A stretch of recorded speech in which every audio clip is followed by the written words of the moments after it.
Bueno, buenas tardes. Desde Prodesi, Asociación Civil para la Promoción de los Derechos Civiles, les damos la bienvenida para este conversatorio que tenemos la alegría de realizar hoy en torno al tema libertad académica de instituciones y profesores, un importante precedente. Antes de hacer la presentación de los expositores que van a hablar hoy, la dinámica del encuentro, como ustedes verán, están todos silenciados para una cuestión de orden, y al mismo tiempo tenemos habilitado el chat para todos aquellos que quieran hacer preguntas a los expositores, los cuales van a hablar 20 minutos cada uno, y luego vamos a dejar una ronda de preguntas. Bueno, paso a presentar entonces a la doctora Estela Sacristán. Ella es doctora en Derecho por la UBA en el año 2006, especialista en Derecho Administrativo Económico por la UCA, abogada en la Universidad del Museo Social Argentino, secretaria del Instituto de Derecho Administrativo y miembro del Instituto de Derecho Constitucional de la Academia Nacional de Derecho y Ciencias Sociales de Buenos Aires, docente en muchas universidades, la Austral, la UBA, UCA, entre otras. Recibió en 1995 el Premio Corte Suprema de Justicia de la Nación y desde 2005 se desempeña en el sector privado. Bienvenida, querida Estela, un honor tenerte con nosotros hoy aquí para escucharte. Muchísimas gracias, doctora Ranieri. Un especial agradecimiento a la institución, a Prodesi, por esta invitación que me honra, además de una amistad que nos une con Débora de hace muchísimos años. Tengo muchísima admiración por todo lo que hace y todo lo que está haciendo ahora a través de Prodesi. También es un honor para mí compartir este panel, este conversatorio con el doctor Vítolo, por quien tengo más que admiración. Admiro su paciencia, admiro su nivel de detalle y me siento feliz de coincidir en tantos puntos con él. Me voy a referir a una importante sentencia de primera instancia de la justicia tucumana, que versa sobre un tema sobre el cual no suele haber mucha jurisprudencia, ni siquiera en el derecho comparado, y tiene que ver con, si quieren, así prima facie, con libertad de expresión académica, libertad de cátedra. Tiene que ver con una decisión que se adoptó, como fue impugnada en sede judicial y que se resolvió respecto de ella. La decisión tiene que ver con la comunicación, en este caso no la del ser humano como homo loquens, sino con la comunicación por parte de una institución educativa, que es una universidad, ¿sí? Las universidades como instituciones también, en tanto tienen su personalidad, son instituciones loquens, si quieren, se comunican sobre el pasado a través de una memoria. Por ejemplo, una universidad redacte se comunica sobre el presente, pensemos en el timbre que marca el inicio de un recreo, y se comunica también respecto del futuro. En esa comunicación respecto del futuro, las universidades pueden plasmar sus finalidades, sueños, objetivos, sus esperanzas, ideales, y respecto de esas actividades futuras, de esas visiones sobre el futuro, podemos incluir ahí programas. Los programas en Argentina de las universidades en el marco del posgrado son de 2 clases, según tengan o no control, supervisión, posibilidad de enmienda dentro de un procedimiento delante de una comisión en particular que se llama CONIAU, y ahí estamos en el marco de los doctorados y de las maestrías en la principal, sin perjuicio de las especializaciones, y todos los otros demás programas que la universidad puede proponer, como ser cursos, seminarios, diplomaturas. Hay muchísima actividad intelectual antes de la propuesta de un programa, hay mucho esfuerzo que hay que hacer, muchos profesores con toda su experiencia colaboran con quienes están a cargo de la confección de los programas, que eventualmente se someten o a control estatal a través de la CONIAU, o que se someten a un jurado tan importante como es el público académico. Cuando hablamos de universidades estamos en un cosmos, en un microcosmos, que es complejo y que comprende, creo yo, por lo menos 3 patas. Por un lado, lo que es la autonomía o independencia que tiene esa universidad, sin llegar a ser soberanía, y esto es una constante que también se ve en el derecho comparado. Tenemos en el caso de Argentina una autonomía universitaria para las universidades nacionales de rango constitucional, sin perjuicio para las universidades privadas, la libertad de enseñar y de aprender, que también está consagrada constitucionalmente, y esto sin perjuicio de la normativa infraconstitucional legal, que sería en este caso la LES. Por otro lado, tenemos otra pata, que son los docentes, los profesores, considerados en forma individualizada, en un marco de libertad de enseñar y aprender de raigambre constitucional, sin perjuicio de la libertad académica, y después vamos a ver cómo eso funciona. Y en tercer lugar, los docentes considerados en vistas de un eventual gobierno universitario o de participación de los profesores y docentes en los órganos de gobierno de universidad. Vamos a ver después qué naturaleza tienen las universidades, en el caso de las universidades privadas, qué forma van a adoptar, cómo se reglan a través de su propio estatuto, y finalmente la ubicación dentro o fuera del radio de acción de este ente que se ocupa de el control de los programas, que se llama CONIAU, y qué sucede según se esté dentro o fuera del radio de acción del mismo. En el presente caso, no obstante la claridad de estas normas, hubo un planteo que se efectuó ante la justicia del órgano judicial de primera instancia en la provincia de Tucumán. Se demandó en el marco de una acción de amparo a la Universidad del Norte Santo Tomás de Aquino, que es una universidad privada, la UNSTA, porque había posteado en su página web, este es un posteo que todavía al día de hoy puede verse, y según la sentencia en sus redes sociales, lo relativo a una diplomatura interdisciplinaria. Esa diplomatura se llama Diplomatura de Posgrado, Bioderecho, Problemáticas Jurídicas y Médicas, y uno de sus módulos consiste en Bioderecho y la familia, los menores, la mujer, ideología de género, disforia de género, maternidad subrogada, adopción prenatal, derechos de los padres, objeción de conciencia en educación. Según se explica en la sentencia, el módulo 6 consta de 3 partes. Esas partes están muy detalladas en la sentencia. Yo no voy a repetir ahora cuáles son los contenidos de cada una de esas partes, pero la cuestión, bueno, esto sin perjuicio de la bibliografía que siempre se acompaña en la descripción de la propuesta de una diplomatura, y el detalle del nombre y apellido de los profesores y sus antecedentes. Una organización no gubernamental inició acción de amparo a fin de que la universidad demandada se abstuviera de dictar la diplomatura, impugnando, entre otros aspectos, el carácter discriminatorio que tendrían las expresiones ideología de género y disforia de género que estaban contenidas en el módulo 6 de la diplomatura. La cuestión, como dice la propia sentencia, es que se cuestionaba justamente el contenido de ese módulo 6. La sentencia de primera instancia, que se halla firme, resolvió 2 cosas. En primer lugar, no hacer lugar a la acción de amparo deducida por la ONG actora contra la Universidad del Norte Santo Tomás de Aquino, contra la UNSTA, y en segundo lugar resolvió efectuar una recomendación de que la demandada tome las medidas conducentes para evitar otorgarle al contenido impartido en la diplomatura un contenido negativo o peyorativo, respetando el marco constitucional y convencional en materia de perspectiva de género, y fundamentalmente respecto a la dignidad de la persona humana en el tratamiento de todos los temas. Esta es una síntesis de lo que pasó, es prácticamente un caso que tiene esos hechos que son prácticamente la publicación, y que se resolvió en sede judicial. A partir de aquí, creo que puedo hacer 2 reflexiones, una desde el derecho argentino, otra desde el derecho comparado. Desde el derecho argentino tenemos que tener en cuenta 4 cosas, creo yo. En primer lugar, la naturaleza de la universidad privada como ajena a la esfera estatal. Es una doctrina vieja, antigua, ya desde 1984 en Caratoli, con la ley anterior, ya con la ley de educación superior, caso de Hub del 2001, Balota 2011, hay un artículo que es el artículo 5 de la ley 17604 que se replica prácticamente en el 62 de la LES.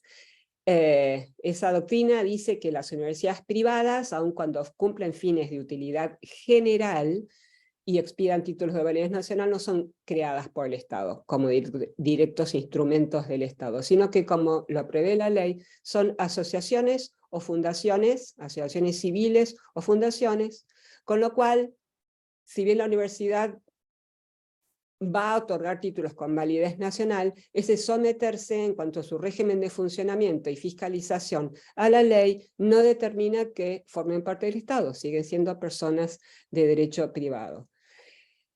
La jurisprudencia justamente enfatiza que si no fueran ajenas al Estado, dejaría de existir la enseñanza universitaria privada. Dice la Corte, si no fuera así, no existiría en el orden nacional un sistema de enseñanza universitaria privada.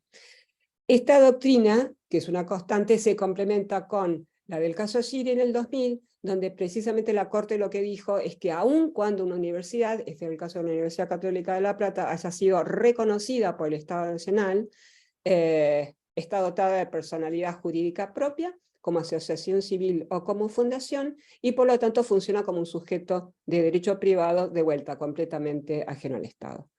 En tercer lugar, hay que tener en cuenta cómo juega la normativa interna de una universidad privada, cómo juega la Ley de Educación Superior, y acá hay un caso relativamente reciente, Marini, del año de la pandemia del 2020, que tiene disidencia Rosati, suscribieron 3 jueces. Este era un caso en el cual se había llevado a cabo un despido, aparentemente sin derecho de defensa y por justa causa, y respecto de cómo había que actuar ante el personal, cómo tiene que actuar la universidad privada ante su personal, ante sus profesores, se entendió que estaba la universidad sujeta a su propio estatuto y a la ley. Esta interpretación es pasible, entiendo yo, de tener una aplicación amplia en cuanto a qué se entiende por que la universidad privada tenga que aplicar su normativa interna y la ley, y obviamente en forma posterior a la decisión que la universidad adopte va a haber un órgano judicial que va a controlar lo que se hizo. En cuarto lugar, hay un detalle, sí, respecto de las universidades privadas y la libertad de cátedra, la libertad de expresión que puede tener un profesor delante del aula, y tiene que ver con la doctrina Marini, 2020 nuevamente, es el mismo fallo. En este caso tenemos que tener en cuenta que la ley lo que quiere es un clima de libertad en las universidades. Este es el artículo 27, y el artículo 33 habla de un deber que tienen las universidades de promover la excelencia y asegurar la libertad académica. Sin embargo, a diferencia de lo que ocurre, lo que podría hipotéticamente ocurrir en una universidad nacional, o obviamente lo que ocurre con las personas físicas, no con las personas jurídicas, ni tampoco con cualquier persona física que no sea profesor, hay una diferencia, y tiene que ver con que no tiene el grado de amplitud, la libertad de expresión del profesor como podría ser el caso de cualquier otra persona física. En el caso Marini, los dichos homofóbicos que habían sido proferidos por un profesor de ética no estaban amparados por la libertad de cátedra, y por esto constituía eso justa causa para un despido del profesor. En el caso, la Corte dejó sin efecto por doctrina de la arbitrariedad de sentencia, mandó a suscribir que se redacte un nuevo pronunciamiento, y se privilegió allí, se reconoció allí, de acuerdo con el reglamento interno, cómo funcionaba la apelación interna respecto de las afectaciones de la libertad de cátedra, pero en esencia creo que si se puede entender que hay una libertad de cátedra que puede estar limitada por el estatuto respecto de los profesores, de igual manera la libertad de expresión que puede tener la institución universitaria de cara a, por ejemplo, la redacción de sus propios programas estaría también sujeta a sus propios estatutos.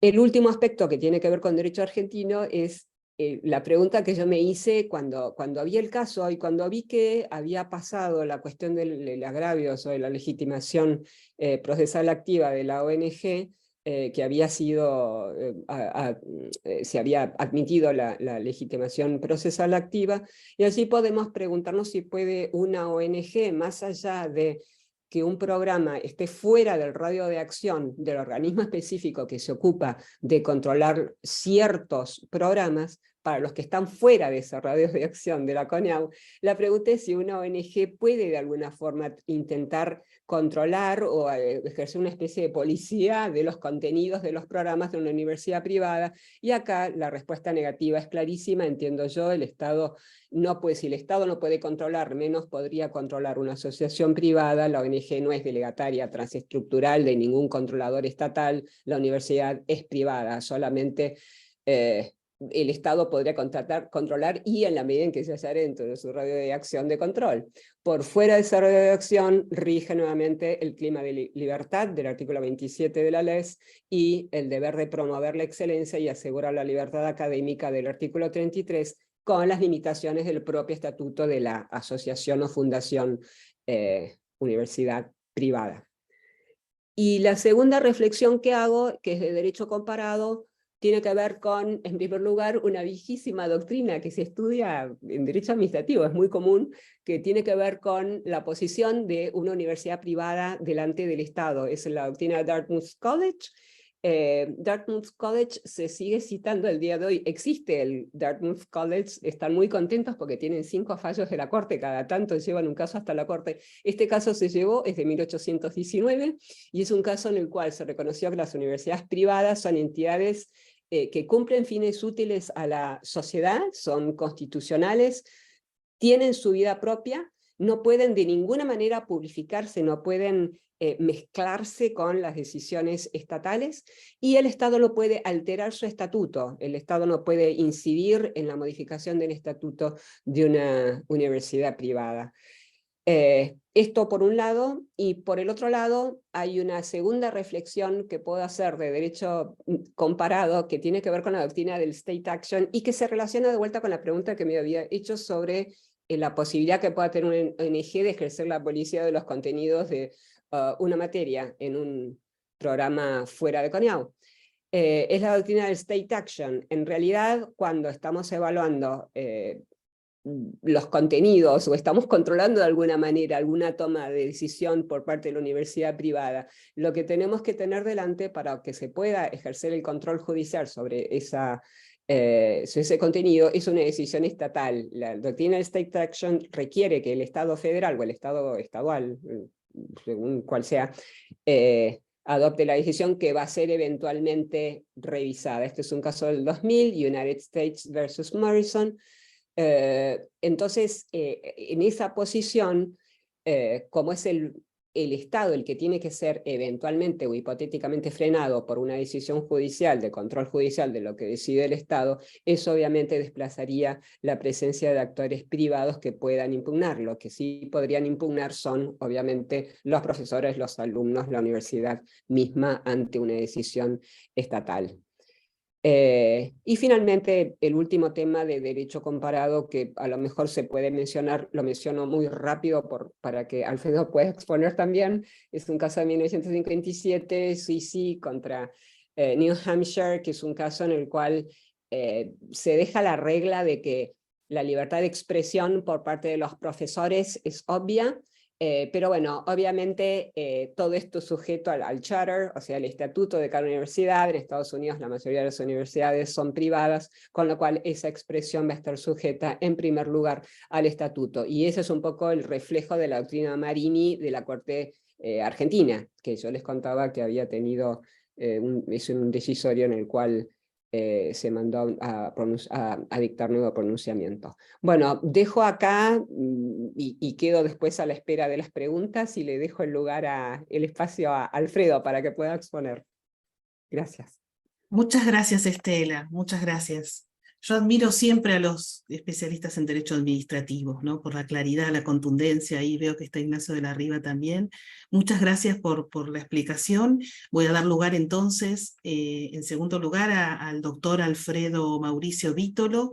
Él es abogado, diplomado de honor en la Universidad de Buenos Aires, máster en Derecho Constitucional de la Universidad de Harvard, profesor en Derecho Constitucional y Derechos Humanos, nominado por el gobierno argentino para ocupar un cargo de comisionado en la Comisión Interamericana de Derechos Humanos. Alfredo, bienvenido con Prodesi, te agradecemos tu presencia y tu generosidad también en este conversatorio. No, gracias Débora por la invitación, por la presentación, y a Estela también por la presentación, que el comentario que hizo sobre mí, que es muy lindo compartir con Estela el panel, y además con la meticulosidad que Estela mira siempre las cosas y con la rigurosidad que analiza los fallos y la jurisprudencia. Yo soy mucho más desordenado en ese sentido. Me sacó Swifty, voy a hacer algún comentario sobre el caso Swifty en un ratito, pero yo creo que la sentencia nos interpela desde muchísimos ángulos. Creo que la sentencia es muy interesante, pero también creo que la sentencia omitió tratar algunas cuestiones que debería, creo yo, haber tratado sin necesidad de entrar, porque la jurisprudencia argentina ya tiene resueltas estas cuestiones desde hace mucho tiempo. En primer lugar, algo que tiene que ver con el tiempo de la decisión. O sea, la demanda de amparo fue planteada teóricamente con fundamento en lo que prevé la regla de amparo de la inminencia de afectación de un derecho. O sea, no se había producido todavía el acto que podría eventualmente haber generado una violación de algún derecho si lo hubiera. O sea, hay un pedido de medida cautelar tomada como parte del proceso de amparo, que es todo un tema muy técnico que no voy a entrar en eso, pero lo cierto es que cuando el juez de primera instancia concede la medida cautelar, violenta toda la jurisprudencia argentina en materia de medidas cautelares en materia de expresión. Este es el primer elemento. O sea, si nosotros nos retrotraemos dentro de los tiempos democráticos, tenemos dos sentencias muy interesantes que tratan la cuestión de medidas cautelares vinculadas con libertad de expresión.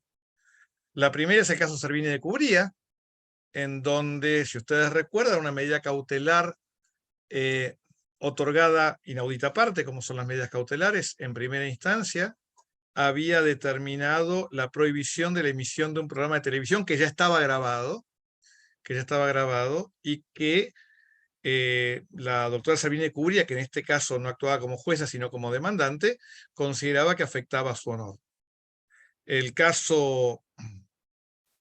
juez de primera instancia otorgó la medida cautelar, el caso llegó a la Corte Suprema, fue un caso con mucha trascendencia mediática, y la Corte Suprema dejó muy en claro que no existe la apología, no existe la tentativa de derechos de expresión.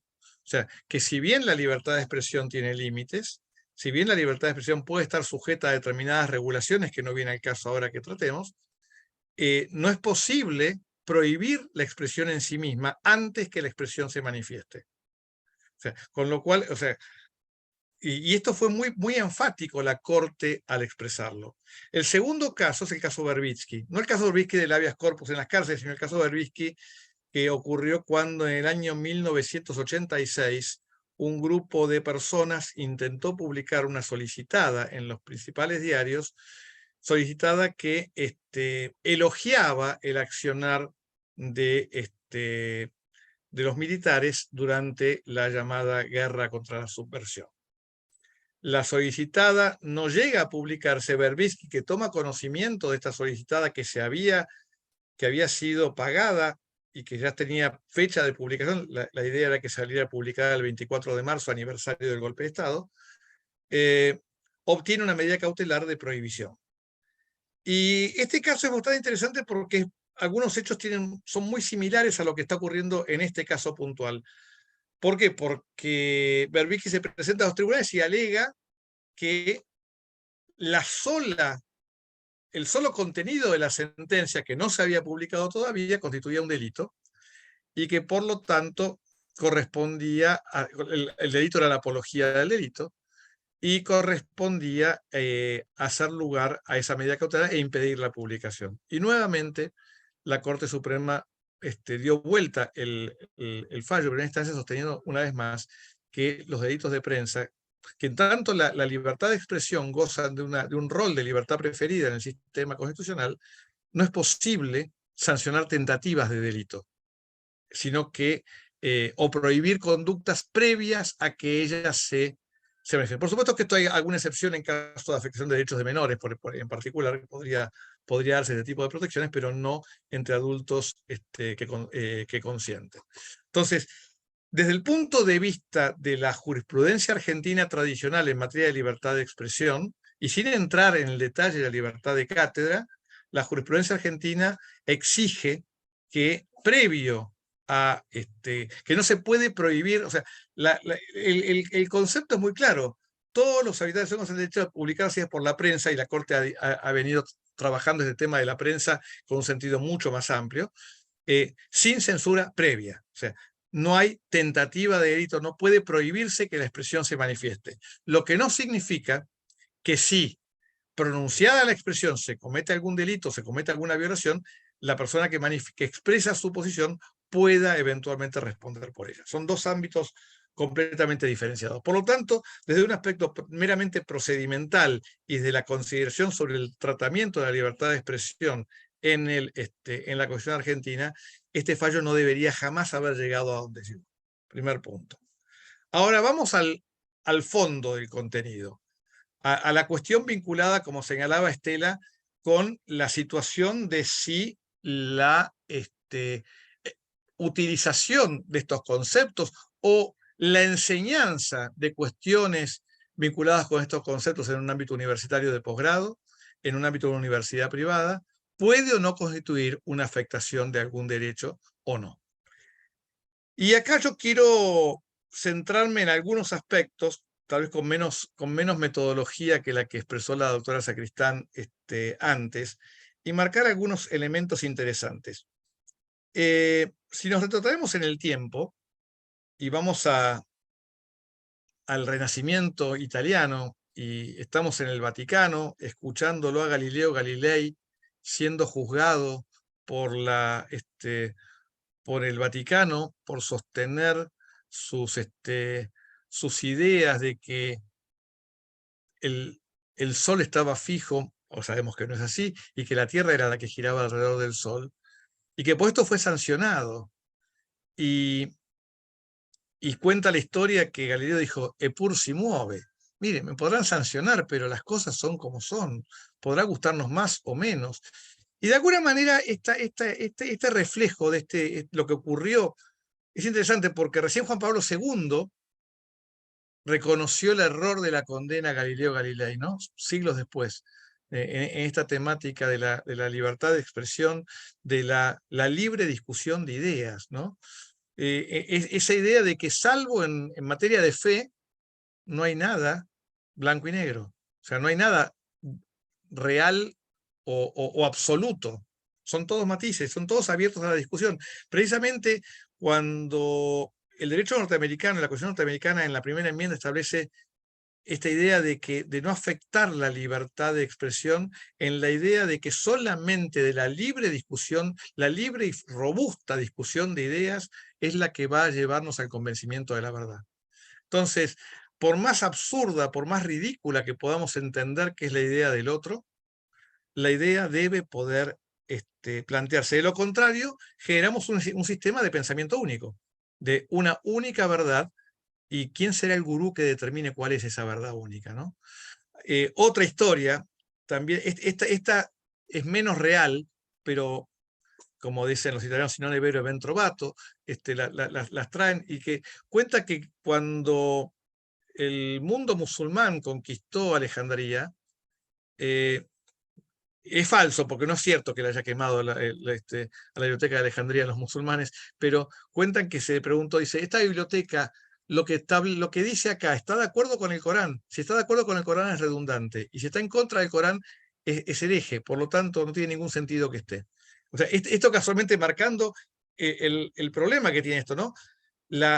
El negarse a enfrentar la postura disidente, aunque sea minoritaria, aunque sea controversial, aunque sea, hasta podría decir, ofensiva en algún marco. O sea, creo que este es el punto central. Y dentro de ese marco, de la libertad de expresión, del marketplace of ideas, de la posibilidad de exponer y debatir arduamente lo que uno piense. Vuelvo a la historia y pienso en Sarmiento exiliándose a Chile y escribiendo en la roca, las ideas no se matan, ¿no? O sea, podemos discutir lo que querramos, y si lo discutimos con altura, sin agravios, sin enfrentamiento, vamos a poder llegar a una solución.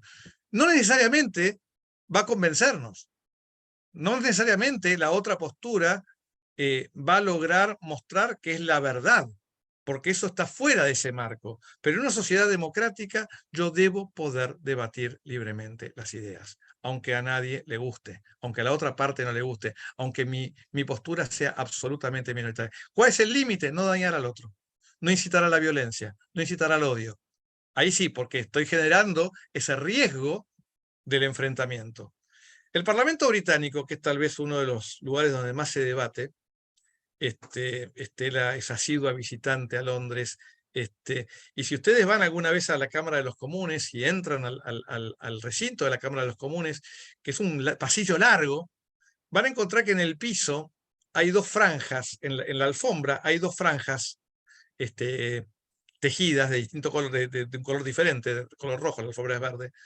Y estas alfombras, estas dos líneas marcan la distancia máxima hasta la cual puede avanzar un parlamentario cuando habla.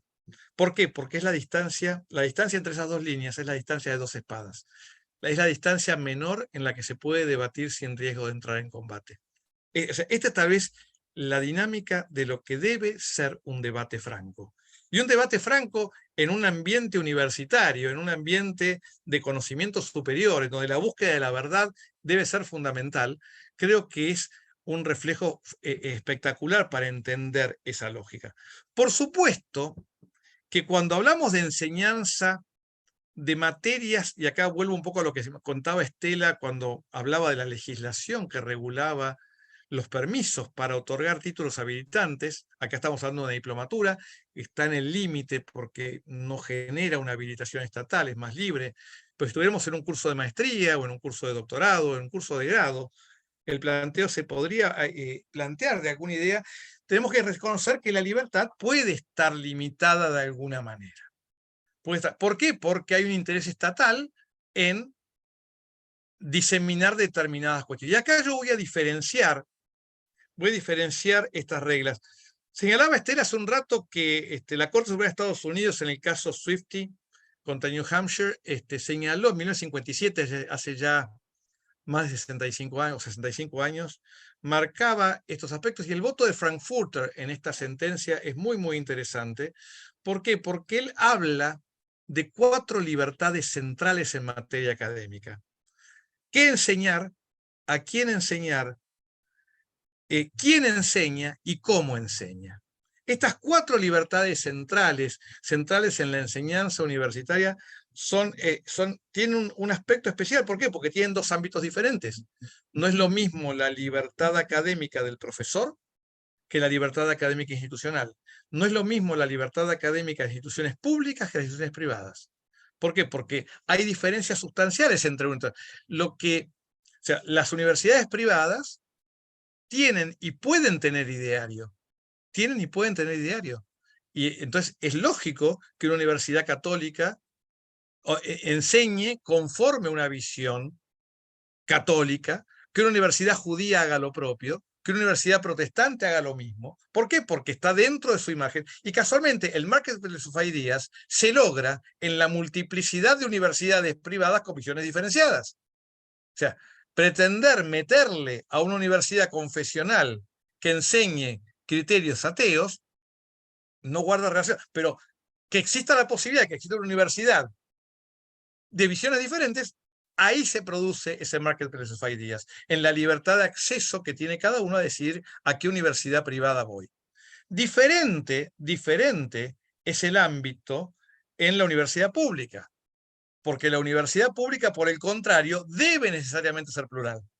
¿Por qué? Porque debe darle la posibilidad a todas las visiones tengan lugar, a que todas las posturas tengan lugar. ¿Por qué? Porque precisamente la universidad pública debe mantener una neutralidad respecto de los valores sociales. Dentro del marco del sistema debe ser lo más neutra posible y evaluar a sus profesores y a quienes van a dar clase allí dentro de parámetros estrictamente técnicos, académicos, sobre su competencia, sobre la capacidad del profesor, y nunca en función de la postura que pueda tener en un sentido o en otro, porque esto significaría una discriminación en función del pensamiento, y volveríamos a la lógica del pensamiento único. ¿Quién tiene la razón? ¿Quién determina cuál es el pensamiento correcto? ¿Quién determina cuál es la verdad revelada? Insisto, fuera del ámbito de la religión, la sociedad debe tener la posibilidad de poder escuchar todas las voces, aún la que nos desagraden, aún el que me moleste. Cierro con esa famosa frase que se atribuye nuevamente, nadie podrá jamás determinar si la dijo Voltaire o no. sea, pienso diametralmente opuesto a lo que piensas tú, pero daría mi vida para que tengas la posibilidad de poder expresarlo. Esta sentencia creo que nos muestra esta postura en una reivindicación de la libertad académica. ¿Por qué? Porque solamente esa libre discusión vamos a poder lograr mejorar como sociedad. Muchas gracias. Muchas gracias, Alfredo. Vamos a dar lugar entonces ahora a las preguntas, que son muchas, y ya les adelanto que hay muchos en el auditorio que están en contra de la decisión del juez de Tucumán. Así que lo interesante es poder escuchar los argumentos y las preguntas, y se las voy a ir haciendo de a uno a medida que fueron llegando en el chat. La primera pregunta es para Estela. Estela, acá hay una cuestión que tiene que ver con lo procesal, ¿no es cierto? ¿Se puede en el marco de una medida cautelar analizar la existencia de gravamen o agravio o la existencia de legitimación activa? Si bien algo dijo Alfredo, ahí si te podés explayar un poquito más en este tema. Y hay la jurisprudencia de la Corte, hay para todos los gustos. Claro, porque en realidad el marco de conocimiento para decidir si hay agravio constitucional, si hay eventualmente legitimación activa, es como que es un marco de conocimiento muy acotado. En este caso, encima, tenemos prácticamente hechos que son simplemente el posteo en la webpage, en la página web de la universidad, y el posteo de la diplomatura en redes sociales, dice la sentencia. No hay más que eso. Lo cual llevaría Pero claro, es bastante duro resolver directamente, cerrar la puerta directamente en el marco de la cautelar, ¿no? Siempre me acuerdo de Vidar Campos, que decía que la legitimación era la puerta de acceso, y la legitimación un poco cuela de que haya también agravio. Entonces, negar la legitimación y cerrar la puerta directamente, nada más que por eso, y aparte está el problema de que el juez se exceda y termine haciendo consideraciones sobre el fondo en el marco de la cautelar, con lo cual su cautelar va a devenir nula. Creo que depende mucho del caso. En este caso en particular, creo que es muy evidente de qué clase ante qué clases de hecho estamos. Pero a su vez Alfredo estaba hablando de la tentativa en la censura. Estamos ante manifestaciones de la institución, ¿no? Muy puntuales, muy escuetas si se quiere, pero claro, hoy muy potenciables, porque una webpage, uno el link lo pega en una cuenta de Twitter que tenga, no sé, 5.000, 10.000 followers, y la caja de resonancia es distinta. Creo que eso también hay que tenerlo en cuenta. Pero de vuelta, creo que el mayor riesgo del juez es el excederse en resolver la cautelar, con lo cual es bastante probable que guarde, que no diga nada directamente sobre la existencia del agravio. Hay, creo yo, acá una configuración del aparente, del hecho, que es bastante más concreta que en otros casos donde simplemente hay un acto o ni siquiera un acto, un dictamen que dice usted puede ir a cavar allá para sacar el mineral, y paran todo un emprendimiento minero nada más que porque hay un dictamen que dice que se puede. Acá creo que hay un poco más de concreción. Bien. Bien, ahora voy por Alfredo porque acá hay una pregunta sobre derechos humanos, así que Alfredo, prepárate. Yo este año extraño, Alfredo, que no estoy más dando clases al lado de tu aula, porque dar al lado del aula de Alfredo es escuchar en la UBA, desde la clase de al lado, las clases que él da con mucha pasión a los alumnos. Así que, Alfredo, este año te he extrañado, y a ver si el año que viene pido que me pongas al lado de tu aula. Pero hay una pregunta que va al fondo de la cuestión y que es muy interesante. Fíjense ustedes aquí lo que nos están preguntando. Me preguntaba, ¿cómo podemos defender el derecho a la libertad de expresión por sobre los derechos humanos que los demandantes alegan, específicamente el derecho a la identidad? Y la persona sigue diciendo, es evidente que alegan que la diplomatura atenta contra la vida y la identidad de las personas trans, y eso constituye una violencia. Acá creo que están yendo al fondo. Sí, yo creo que, creo que la pregunta parte de un error. Primero, porque la libertad de expresión es un derecho humano. Primera regla fundamental, o sea, no se puede olvidar. Y todos los derechos entonces deben verse en un ámbito de contraposición. Yo no niego que a partir de la diplomatura, como a partir de cualquier otra cuestión, puedan afectarse derechos, puedan generarse daños a determinadas personas. Ahora, los daños tienen que ser concretos y actuales. No son no son daños conjeturales. O sea, la expresión en sí misma puede causar un daño a quien se sienta agraviado concretamente frente a una expresión concreta, no frente a una posibilidad de que el modo que se enseñe o se exprese no le guste a la otra persona. O sea, acá está el punto. O sea, ¿puede haber un daño? Sí, por supuesto. Puede haber un daño. ¿Se puede generar un daño a través de la palabra? Sí. Sí, a ver, sin entrar en derechos humanos, las calumnias y las injurias generan daño. O sea, gritar fuego en un teatro, como dice siempre en el caso Renton, la corte norteamericana, gritar fuego en un teatro lleno de gente no es libertad de expresión.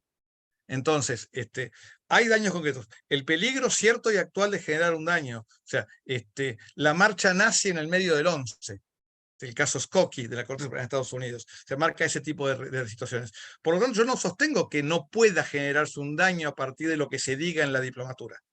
Ahora, cuidado también con quién sería, y acá vuelve un poco a lo que señalaba Estela, quién es el sujeto legitimado para reclamar. Alguien que concretamente, no por la opinión, se vea agraviado. No porque no me guste, porque si no, con eso estaríamos en un sistema en donde todo lo que a mí no me guste afecta a mi derecho. O sea, yo me siento muy feliz de que a mí algunos diarios importantes, me titulen a mí antiderechos. Me escriben y me ponen titular en primera página como soy el antiderechos. A ver, ¿qué significa ser antiderechos? Es la visión del que no le gusta cómo veo yo los derechos. Yo jamás llamaría antiderecho al que piensa distinto que yo. Es una lástima. Pero bueno, es parte del sistema. Gracias, Alfredo. Vamos a otra pregunta. Voy a ir con Estela sobre las expresiones que fueron objetadas, ¿no es cierto?, en la demanda. Estas dos expresiones de ideología de género y disforia de género. Aquí hay una persona que pregunta, ¿cómo justifican los demandantes el hecho de poner la ideología de género junto o al mismo nivel con la disforia, que sería un trastorno de acuerdo al DSM-5? ¿Qué tendría de malo la palabra ideología? Bueno, ahí hay dos cuestiones distintas, ¿no? La expresión ideología de género, ¿por qué puede ser considerada molesta? Y disforia de género. No sé si Estela vos podés responder. Sí, estamos de vuelta en el plano de lo que molesta, lo que no molesta, o sea, no estamos en un plano jurídico. Las investigaciones que hace la jueza para resolver, llamando a los testigos, sacando sus conclusiones sobre cómo este vocabulario estaba incluido en estos manuales médicos, etcétera, dejarían en pie la elección del vocabulario. Sobre la palabra ideología hay ríos de tinta escritos, creo, sobre el significado histórico de la palabra ideología, con lo cual resultaría neutro en realidad, porque dependería de en qué momento histórico estamos tomando el significado de esa palabra, como para ver si puede ofender o no. Y de vuelta volvemos al agravio que decía Alfredo, y una cosa es que me moleste, y otra cosa es que haya un derecho constitucional conculcado. No nos olvidemos aparte de una cosa que creo que vale la pena tener en cuenta, y es que esto es un mercado de ideas dentro de un mercado de ideas más grande. Alfredo se refería al mercado entre las universidades y la opción que tiene el público de elegir la universidad de acuerdo con los contenidos que me gusta o no me gusta, ¿sí? Esto es like-dislike, es simplemente un sistema binario. Pero al mismo tiempo la propia universidad tiene su propio mercado, porque la universidad no es una cosa, no es un cubo puesto en el suelo, es un montón de personas, son las personas las que forman una universidad. Las decisiones que se toman en la universidad están adoptadas por seres humanos que redactan un estatuto, que fijan cuáles son sus reglas. Las familias eligen esas reglas para sus hijos o para sí mismos, si soy posgrado o para ya profesionales. Estamos en un mercado dentro de otro mercado, y tampoco creo que hay algo que es obvio, y es que ninguna entidad van a ser para suicidarse. O sea, todos tenemos en cuenta cuáles son los bordes de lo que es la dignidad humana, lo que puede ser ofender o no ofender, lo que es estudiar, lo que es evitar el pensamiento único, el discurso único, lo que es avanzar. Creo que eso lo tenemos todos en claro, y en el caso en particular de la sentencia me pareció adecuada la forma en que la jueza se instruyó sobre el significado de estas expresiones y qué valor técnico tenían como para estar incluidas allí. Bien, gracias Estela. Para el doctor Vítolo, ¿la neutralidad extrema en la universidad pública no conduce también al pensamiento único? ¿Debe el profesor dejar sus convicciones en la puerta de la universidad? No, creo que me entendieron mal. Yo no dije que el profesor tenía que ser neutro. Yo dije que la universidad tenía que ser plural, que son dos cosas distintas. Cada profesor va a tener su ideología y su postura sobre distintos sistemas sobre distintas cuestiones de la vida. El profesor de Derechos Reales, o el profesor de Filosofía, o el profesor de Teología, o el profesor de lo que sea.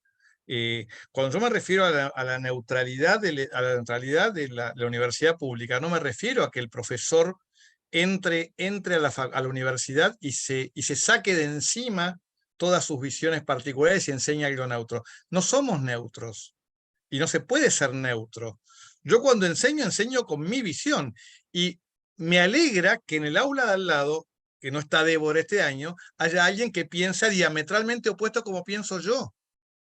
Yo me acuerdo en el año 2000, cuando todavía nadie hablaba de la cuestión del aborto, yo publiqué un artículo en la revista La Ley, que La Ley le cambió el título, le publicó con letras de molde, año 2000, fíjense, pensé, haciendo 23 años de esto.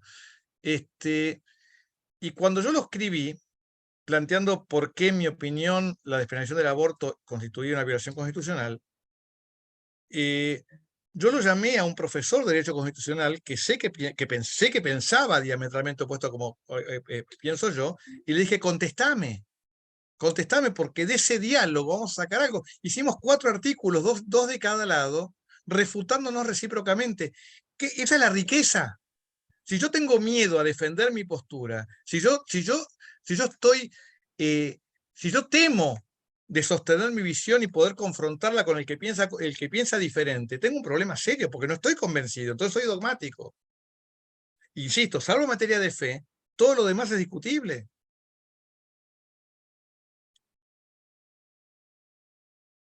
Bien. Bueno, aquí hay otra pregunta que tiene que ver con el caso concreto. No sé si ustedes han podido ver en la sentencia. Acá dicen los demandantes no conocían que se daba la diplomatura, pero solo por las expresiones del programa intentaron evitar que se dictase esta diplomatura. Esto tiene que ver con lo que se conoce como la cultura de la cancelación. ¿Qué dice el derecho comparado respecto de esto? Si pueden aclarar algo. No sé si Estela. Sí, ahí 2 comentarios.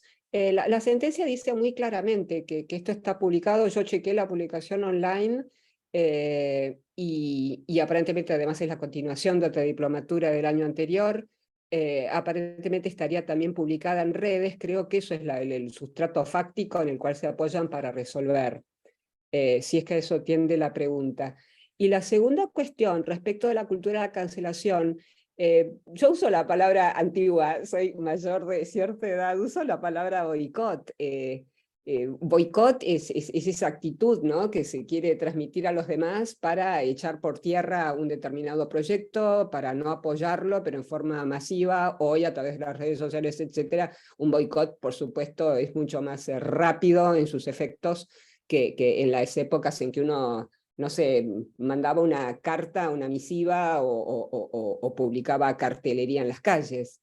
Pero creo que tiene que ver con eso y de vuelta creo que todo el sistema tiende a la protección de ese mercado dentro del mercado, y creo que en ese campo la universidad hace lo mejor de sí misma, sus profesores hacen lo mejor de sí mismos para proponer un programa y lo ponen en el mercado. automáticamente cuando uno pone online la publicidad de una diplomatura, de un curso, de un seminario, está automáticamente poniendo la opción.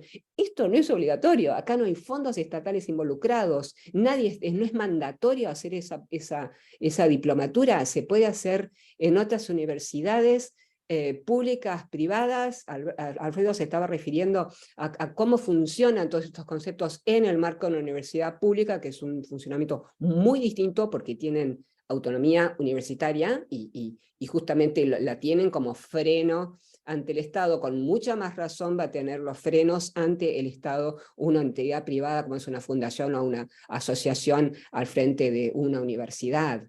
Creo que eso es como un presupuesto metodológico, hay que arrancar en ese marco. No es mandatorio, esto no es obligatorio, no es que estemos inventando un requisito para acceder a un concurso acá o allá, o acceder a algún tipo de cargo, nada. Esto es totalmente puro mercado, y es un mercado que nosotros tenemos en nuestra Constitución. Si bien nosotros no tenemos al juez norteamericano que estableció el Instituto del Mercado de Ideas, sí tenemos mercado en el sentido de libertad constitucional. Y una cosa que yo me pregunté en este caso fue, las personas jurídicas no son idénticas a las personas físicas. Las personas físicas funcionan bajo una presunción de libertad, porque esa es la presunción de libertad que establece la Constitución. Lianes Quintana enseña que el derecho aparece cuando es molestada la libertad. Y yo dije, bueno, ¿qué hacemos con llevar todo esto a una asociación o a una fundación privada? En su momento esto lo llevó al órgano estatal Linares, en el artículo que Ignacio y Alfredo deben conocer muy bien, y otros más que están acá presentes que nos honran, llevaron lo que se llama la tesis de la permisión amplia o no respecto del órgano estatal. Pero acá estamos hablando de los órganos de una persona privada, y la pregunta es, ¿esa persona privada tiene libertad o la libertad solamente asiste a las personas físicas? Y yo mentalmente me respondí, evidentemente tiene que estar más del lado de las personas físicas porque son de derecho privado. Entonces, si la persona jurídica, asociación o fundación al cargo de la universidad, funciona en ese marco de libertad, funciona con una libertad, obviamente regulada, controlada por su propio estatuto, por sus propias normas internas, por sus objetivos, por sus ideales, y en ese marco produce con toda la honestidad intelectual que presumimos en una entidad así, una diplomatura, y la da a conocer, y la coloca en el mercado más grande, vamos a decirlo así. Pero opera en un marco de libertad controlada por su propio estatuto, solamente, y por la ley de educación superior, que sí, que en Argentina tiene previsiones para las universidades privadas, y en su caso por la jurisprudencia y el rol que la jurisprudencia le da al estatuto y a la ley. Pero creo que esas son las sujeciones. Bien.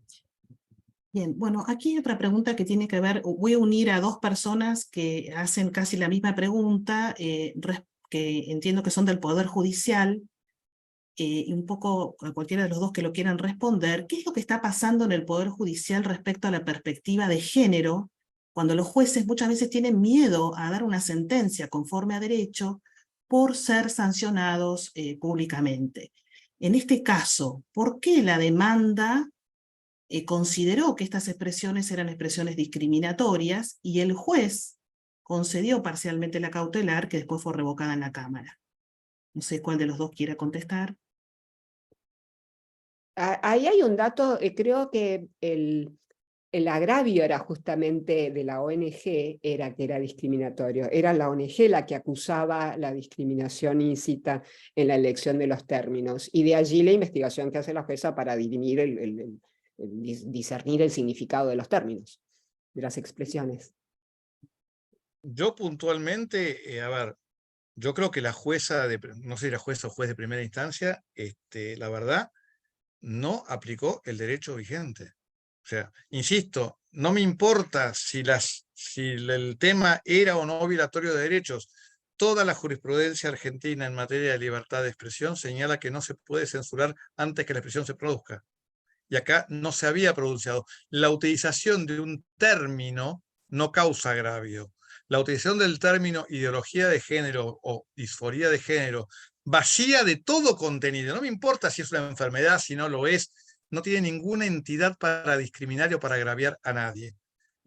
Había que esperar que eventualmente la diplomatura se diera y en ese caso ver si se violaba algún derecho. O sea, para mí la sentencia de la jueza es una muy mala sentencia. O sea, a ver, ¿por qué? Porque o sea, no es una derivación razonada del derecho vigente a la luz de los precedentes. Este es el punto. Teníamos precedentes muy fuertes en esta lógica. Que a mí me sorprende también que la sentencia de Cámara tampoco haya tratado la cuestión, porque la sentencia de Cámara se fue más al fondo de la cuestión sin tratar lo que era el objeto, que era la apelación contra la cautelar en sí misma, ¿no? Pero bueno, es parte de lo que ocurre. Bien, bueno, aquí hay una persona que dice, esta diplomatura se realizó todo el año pasado y con similar temario. En esa oportunidad nadie se opuso, ni objetó el programa, ni los temas. Me pregunto, el año pasado no se produjo la supuesta violación de derechos o discriminación, y este año sí, o ¿cuál es el fondo de la cuestión? Bueno, ahí es solo parece que hay alguien No, aquí que no, hizo yo una puedo hacer un diplomatura. comentario. A ver, esto Ujú. es la riqueza que tiene el sistema de control judicial argentino. No hay intervención del Poder Judicial hasta que el Poder Judicial no es excitado por alguien que argumenta tener un agravio concreto. Punto. A lo mejor el año pasado se violaron derechos, no sé, no tengo la menor idea. Pero si nadie se sintió agraviado, no hay intervención del Poder Judicial. El Poder Judicial nunca actúa en abstracto, no actúa en el aire. Los tribunales resuelven casos. Y si nadie lleva el caso porque no tiene un agravio concreto, el Poder Judicial no puede actuar. Bien. Bueno, un poco para ya ir cerrando, ustedes saben que los que se inscribieron han hecho también preguntas por el formulario de inscripción, y nos llamó la atención que muchas de las preguntas que nos llegaron era si podían ustedes analogar este caso no a nivel universitario, sino a nivel de lo que está pasando en las escuelas secundarias, porque hay muchos docentes que consideran que cuando usan estas expresiones en clase o cuando tratan de explicar estos temas, sobre todo en colegios estatales, están teniendo cierta dificultad en el ejercicio de la libertad de cátedra. Entonces la pregunta es si este caso que se dio respecto del nivel universitario de posgrado puede analogarse o puede extenderse a los docentes en nivel secundario.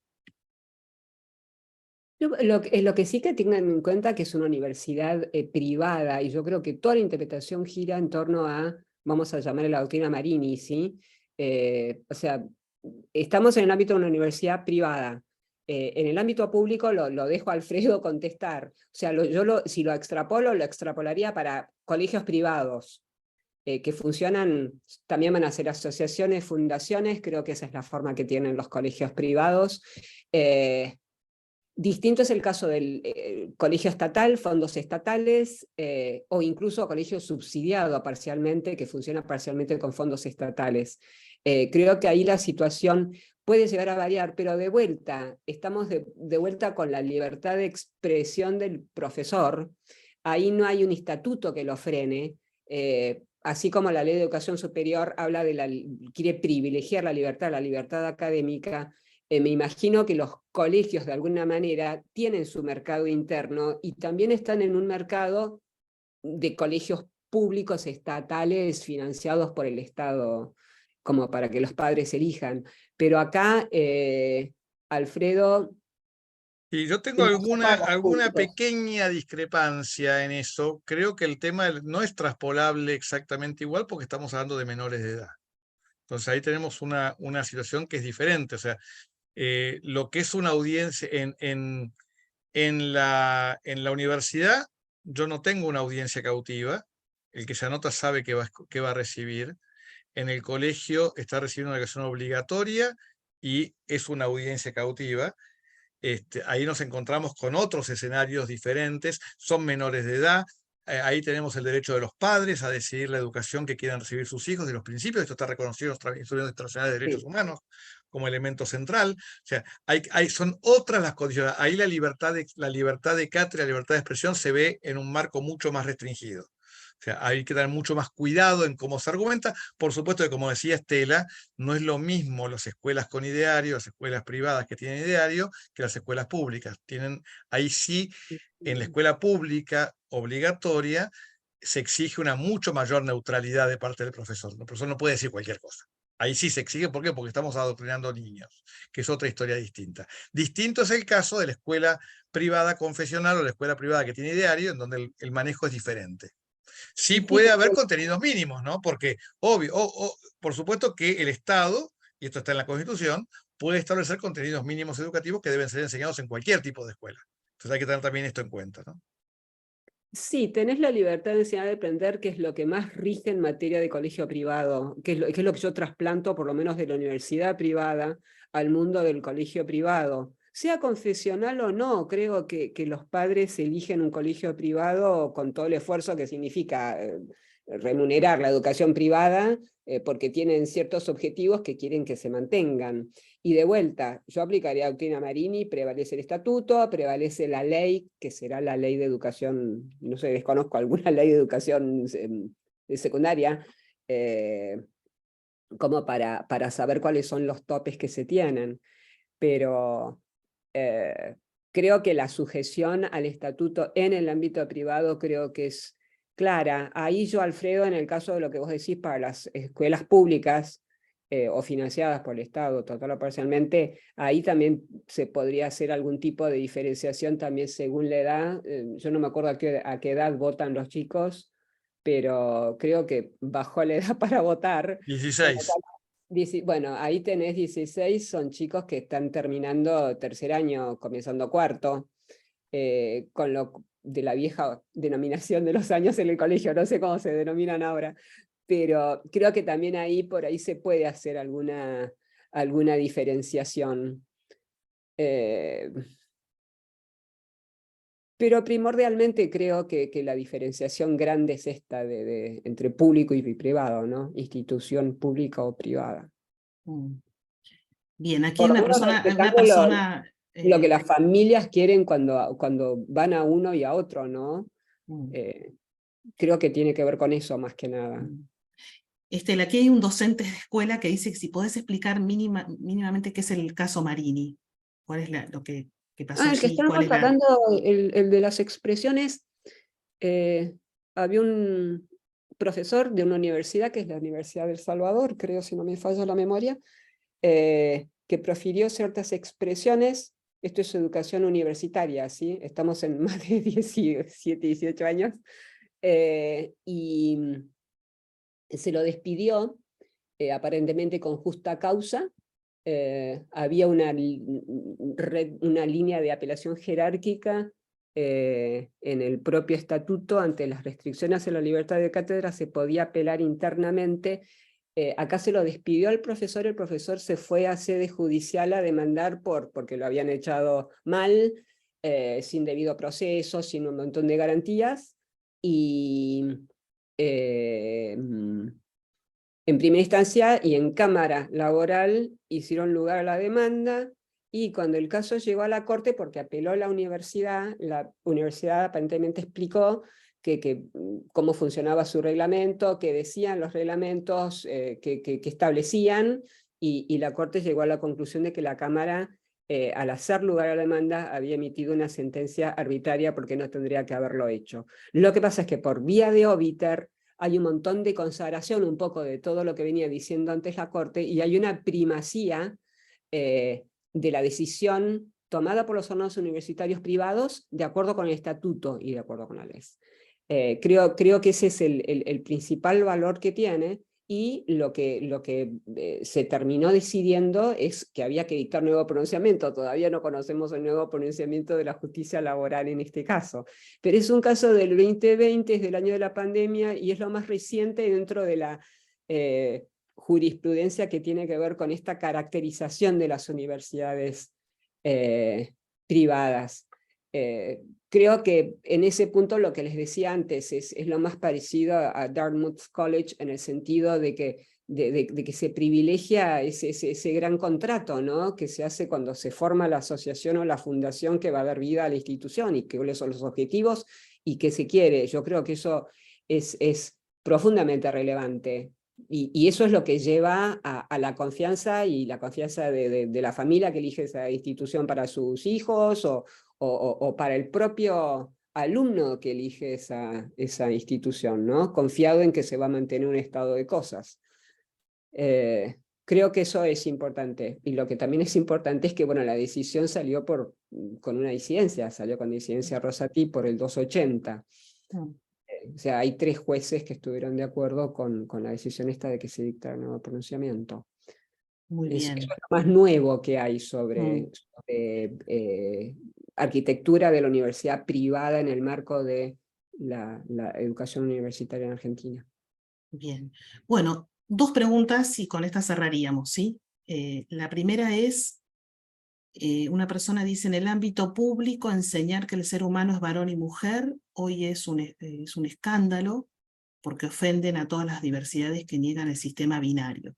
¿Cuál es la opinión de ustedes respecto de esto? Yo creo que es una posición. A ver, vuelvo a decir lo mismo. Los que sostienen no binarios tienen todo el derecho a considerarse no binarios y los que les gusta, es parte de la pluralidad en la que vivimos. A mí hay muchas cosas que me gustan, hay muchas cosas que no me gustan, y el otro podrá pensar distinto que yo, y esa es la realidad en la que nos movemos. Mientras no nos ofendamos, mientras no nos ataquemos, el mundo es plural, punto. Entonces yo enseño lo que quiero y en el aula de al lado enseñan lo que quieren. Y bueno, y de esa pluralidad va a salir la discusión libre de ideas. No es ni una ni otra. O sea, yo voy a enseñar lo que yo piense y el otro enseñará lo que él piense o ella piense o ella piense, como quieran. Cada uno puede hacer lo que quiera en esto. Mientras seamos respetuosos del pensamiento del otro, cada uno puede hacer lo que quiera. Este es el concepto. Más en la discusión de ideas y más en la discusión universitaria, insisto. Cuando empezamos a bajar, los límites son mayores. ¿Por qué? Porque precisamente hay menores y es otra historia. Estela, no sé si vos querés agregar algo sobre Sí. esto.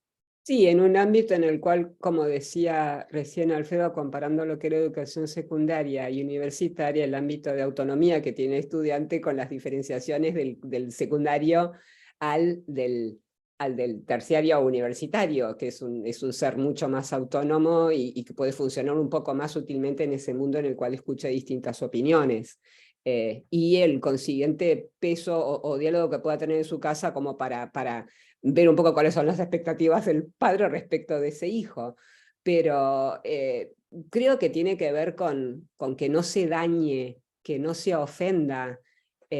Lo peor creo que puede haber, ya hemos conocido en Argentina bibliografías obligatorias y pensamientos únicos. Creo que hoy por hoy, siglo XXI, estamos en condiciones, y más delante de alumnos universitarios, y más aún si son alumnos de posgrado, la posibilidad esta de que se pueda estar en el marco de un mercado. Lo que pasa es que, claro, hasta la propia palabra mercado puede ser para algunos ofensiva, cuando en realidad no lo es. Estamos con la mentalidad un poco tan deformada que creemos que tenemos que estar buscando derechos en todos lados, y en realidad lo que tenemos son libertades, tenemos un mercado en el cual podemos actuar en libertad, y no derechizarlo todo, y no estar tratando de construir casos y conflictos judiciales donde tal vez no los hay. Se puede escuchar al otro, se pueden ofender, creo que ese sí es el límite. Yo no sé, en el caso de Marini, qué expresiones homofóbicas había proferido el profesor en la clase, como para que haya lugar para un despido. Pero creo que se trata simplemente de tener en cuenta la condición humana que todos tenemos y tratarnos como seres humanos. Nada más que eso. En lo que decía de Estela recién, yo creo que acá el límite es el agravio al otro. Si yo, una cosa es que yo diga que el ser humano es varón y mujer, y otra cosa es que yo diga que los que piensan tal cosa son tal o tal cuestión. Ahí, o sea, el agravio nunca. Ahora, uno es muy libre de pensar lo que quiere, de decir lo que quiere, mientras no genere agravio. El que se sienta ofendido tiene la puerta y puede ir al aula de al lado. Y al revés pasa exactamente lo mismo. El que se siente agraviado y no le gusta el profesor que habla y que sostiene que no le gusta hablar de las diversidades y se va al aula al lado donde escucha al otro. Bienvenida a la pluralidad, bienvenida a la diversidad. Es decir, creo que estamos generando una sociedad en donde el que piensa distinto lo quemamos como hacíamos con las brujas en Salem allá en el siglo XVII. O sea, el que piensa distinto es un brujo, el que piensa distinto es un antiderechos, el que piensa distinto con el mainstream va destrozado. Y con eso el mundo no hubiera avanzado jamás. O sea, la negación del que piensa distinto es la negación de la libertad humana y de la igualdad entre los seres humanos. La igualdad entre cada uno de nosotros significa respetar al otro porque es mi igual, aunque piense diametralmente opuesto que yo. Bien, En bueno, realidad, Mm. perdón, ¿no? Pero en Mm. realidad el otro día estaba pensando, en realidad la libertad de expresión tiene que ver con lo que nos sorprende, con aquello con lo cual a lo mejor no coincidimos totalmente. Tiene que ver con eso, porque si alguien está diciendo lo que a mí me gusta, aquello con lo cual yo coincido, la libertad de expresión es prácticamente neutra, ni siquiera es libertad, es simplemente escuchar a alguien. Pero justamente porque hay libertad de expresión, es porque hay posibilidad de disenso, posibilidad de escuchar otra voz, y dentro del marco de del nivel de madurez y del nivel de autonomía que pueda haber para poder elegir cuál opinión escuchar, etcétera, o dentro de qué garantías del tipo de discurso que voy a recibir de acuerdo con el tipo de institución.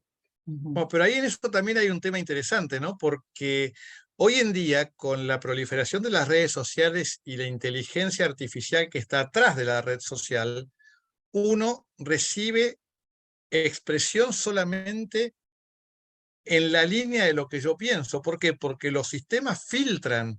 Entonces yo cuando entro a Twitter, entro a Instagram, entro a Facebook, entro a donde fuere, me potencio porque me van a mostrar los posts de los que piensan igual que yo.